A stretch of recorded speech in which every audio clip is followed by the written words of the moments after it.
So Bill Belichick had struggled with Lamar Jackson with the Baltimore Ravens. They actually thought that Bill Belichick was changing the way he did football because how Lamar Jackson had success in Baltimore. Lamar Jackson chit-chatted about his pre-draft visit with Bill Belichick, and Lamar Jackson is always the coolest fucking dude of all time, and I can't wait to see how much money this dude gets paid.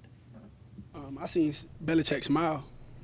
Usually I see him, he's like puzzle face, like a straight face guy. When I see him smile, I'm like, dang, you got humor. Like, I told him that. He was like, yeah. I'm like, I wasn't expecting you to be smiling. What made him smile? No. No, I don't. You're a human. He said, you're a human. That's amazing.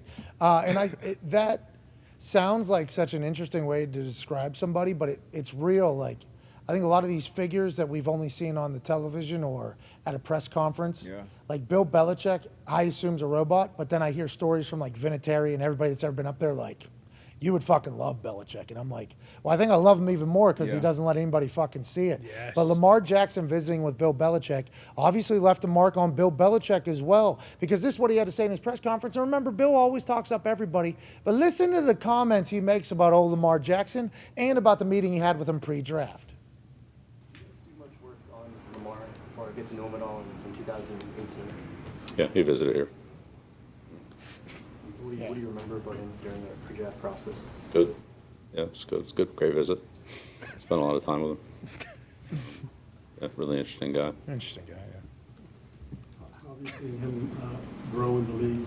Obviously, he came in and questions about whether he could handle being in the pocket, and it seems as if he's answered some of those questions. Without a doubt.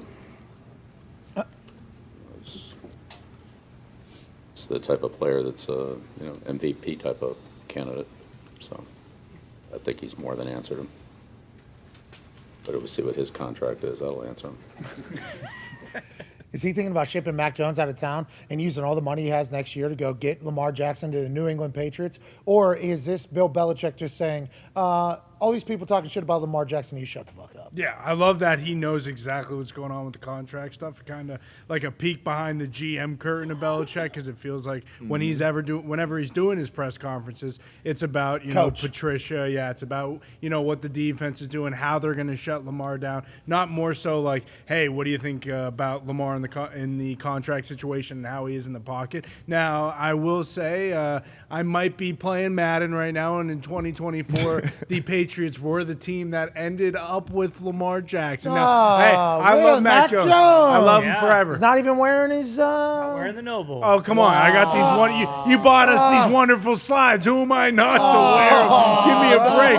Now, if Lamar... Take the Mac Jones shoes off my fucking feet. Got every single one of his jerseys, okay? I mean, it would be terrible to lose Mac Jones. With that being said, if you can get someone like Lamar Jackson, you go and get him. I mean, what are we talking about? I think there are what? You're going to get killed. There are 30 teams? There's probably just Josh Allen and Patrick Mahomes. Everybody else probably like, yeah, I'll take Lamar Jackson. Russell Wilson.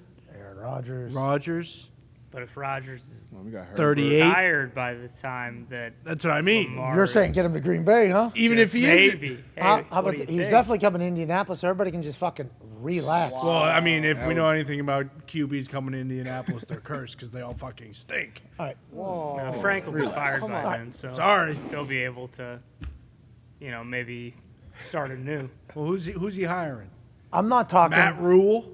All right, let's get into it. Frank Reich said that the performance was pathetic. Okay. Yeah. How come we didn't see those headlines? Yeah, and water is wet. Yeah, but Frank. But he acknowledged it. Remember, we were talking about Frank saying everything was kumbaya, everything was good. He didn't say that. He said it was pathetic and it was not good. Great news. They're on the right track. Getting a bunch of starters back. Shaq, is he playing? I don't think so. I don't think Buckner's playing. I think there's a chance we're looking at a 2, 3, and 14, 15 season for the Colts. Jeez. They fucking stink. This is overreaction. No, because it's not just about, Shaq Leonard, they're not playing. If the Colts lose 27-24, much different story. They have a healthy O-line. They have a healthy Jonathan Taylor. The best we didn't games. have Michael Pittman. So what? The best games that your running back is going to have and your O-line is going to have is early in the season. They're fresh. They got their, they probably feel the best that they feel all season in these first 6-7 games, and they can't score any points. Let's not deflect. They are Colts lost 24-7. All right. Yeah, Let's zero. let's get away from this. Run one. the fucking ball. 5.5 point dogs on Sunday. They should be 21, 24 point dogs to the Chiefs. Free money. You absolutely nuke that. They're going to get fucking killed on Sunday. So I'm opener. I'm gonna be there. Take the Chiefs and- minus 20.5. What is your problem? That's what you should Alternate do. spread. He's I right. agree. It should be a 25-point spread. Everybody needs to stop overreacting. Okay, let's get back to the topic. Long season, a lot of ball left. Yeah. Well, Might not be a for the lot of Colts. bad ball. Might be a lot of bad I mean, ball. it was bad. So Horrible. this goes back to the point that we were talking about a lot, though. Like, every team has injuries, and if you have injuries at your skill positions, your offense gets greatly affected if you don't have any depth at that position. DeAndre Hopkins gets hurt last year. The Cardinals are dead. You know what teams seem to just go right by any of those types of injuries because they happen to everybody? The teams that win the Super Bowl. They are loaded at wide receiver. They are loaded at skill positions because they know injuries are going to come. And when they come, we need to be able to put somebody else in there. I mean, obviously, Odell Beckham Jr. signs, and then next day Woods gets hurt. But imagine if they didn't have Odell Beckham Jr. and to go make the play, they would have been fucked. Absolutely. And not fucked. They would have had somebody that would have been able to do good. But Odell Beckham Jr. is a game changer. You need to have depth at the skill position. So number one, Michael Pittman not being in there is obviously terrible. But we talked about you got to prepare for that. Like, hey, you're going to lose a top guy or two. Them getting blanked is just, I mean, it is alarming. But let's get back to this. Do you think the Baltimore Ravens know that we talk about Lamar Jackson like this?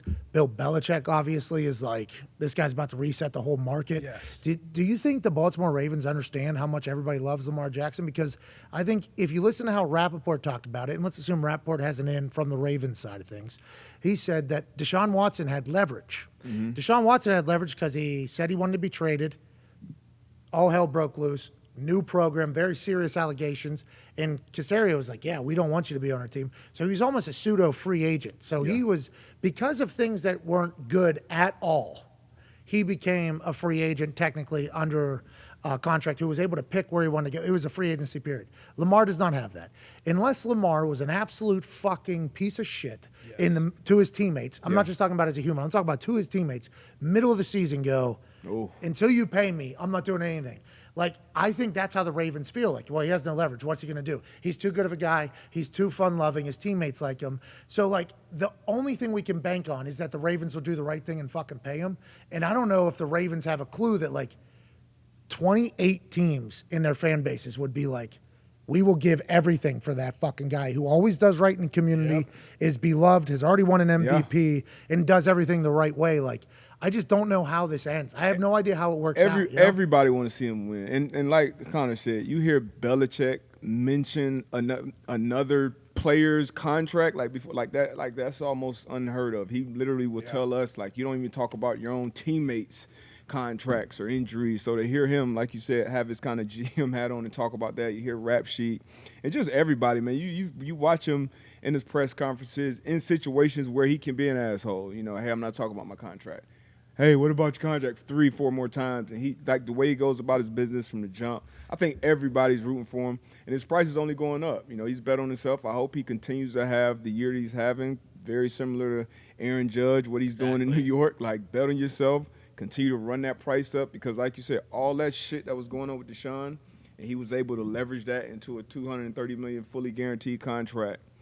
It's hard for you to punish the guy that's doing everything right. Yeah. And they do have the rights to him for the next, 3 years with this franchise year and tags. 2 years. But yeah, he just, this offseason, because I think he's going to play this whole year, obviously, in playoffs and whatever. But this offseason, he just got to completely, hey, I'm not showing up to shit. We're not talking about anything until my contract. And you're saying that strictly because he'll get what he deserves by doing that. And it's like we're dealing with a lot of people who just do business how business has been done. Like that is acceptable in every single other fashion. If Lamar was to do this, who is a business, by the way, represents himself. There's not even an independent arbitrator that he hires. He represents himself. He is a business. If he does business how business has been done to get the most amount of money possible, which is what your business is trying to accomplish, everybody call him a fucking asshole. But if a business does it, it's like, oh, this person's, that's good business. That's good business. It's very interesting how athletes and players are judged versus how businesses and other companies and entities are kind of judged. And Lamar is at the point of it right now because we all know exactly what he should get if we're going off of comps, which is what business is. Yep. Business is off of comps. That's in the same fucking division. You've accomplished more. You've done everything right. This is what comps are. This is what the market is. Belichick is even keeping an eye on it. Yeah. Belichick's like, That's wild. this is the new market. Like, whatever he does is going to be the new market. They're saying, well, Kyler and Russ and everything. It's like, that has nothing to do with Lamar. What they do, whatever bad deals they get, if you think it's a bad deal, Kyler, I assume, doesn't think it's a bad deal. I'm happy for Kyler. Does not have an MVP, doesn't have a playoff. Like, he can do his own thing. Lamar has every right to fucking sit there and be like, no, this is how business has been done. And I don't think people will call him an asshole at this point. No. Right? Like I think even the Ravens fans are on his yeah, side. like at this point, everybody should be on his side, you know. So, and we know how brutal this game is. You gotta get your money when you can. Get man. it, Lamar. Also, like, I don't know if it's really talked about enough. I mean, like, people mention it, but I don't know if it's actually seen like a real thing. Like, the Deshaun Watson situation just underscores, like, the quarterback is the CEO of the football team. Like, this is $1 billion corporation. He has done everything right off the field. He's loved in the community. Like, look at what's going on in Cleveland. You give this guy all this money, and, like, your fan base is kind of divided on whether or not they want to cheer for this guy, whether you want to buy tickets to go watch it. Like, you can't diminish how people feel about this guy outside of actually playing football. That's a big deal. It really is. Yeah, because payment is a business transaction. Yeah. So whenever you're looking at somebody, you have to look at the entirety of the business transaction that you were doing. Lamar on the field, business is good. Right. Lamar off the field, business is good. Lamar in Baltimore, business is great. I mean, it's just like all signs point to It's a pay home the run. guy. But Baltimore is going to do business as business has been done and say, well, we got what else are you going to do? Yeah. What else are you going to do? And it's like, well, I guess you can do that, but at some point there's some karma and maybe some feelings and others that are going to see this happen. And it's like we're in a new era where there's going to be new ownership in the Phoenix area in the NBA and WNBA. There's new ownership in the NFL. It feels like it's not only becoming a player-friendly league where if players want to go somewhere, they can go there, but also it feels like players are about to get really paid from these rich owners with the cash over cap clause that they can do. And I think Lamar's 100% right. Hope it all works out. A couple more things here before we end hour one and get into hour two. Lamar always has success against you guys, right? And Belichick plays him pretty well. He got a couple wins over him, actually. But, I mean, coming off that loss, I assume they're not running plays that are just standing there while the fastest guy runs at their defensive back. So don't feel That great. Ravens D's got to figure it out.